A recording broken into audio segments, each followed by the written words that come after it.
Bir sabahın seherinde kapım çalındı. Haber getirdiler eyvah bir vuruldum.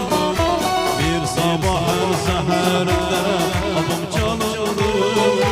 Haber getirdiler eyvah bir vuruldum.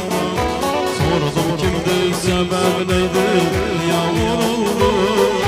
Eğer kardeşim vurmuşlar dünyam yıkıldı.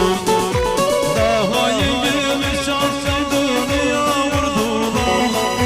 Yazı gülasın demeden diye kıydılar. Anamlar, bacımlar, yüreğim ağlar. Feryat, feryat, kardeşim feryat. Anamlar, bacımlar, yüreğim ağlar. Feryat, feryat, kardeşim feryat.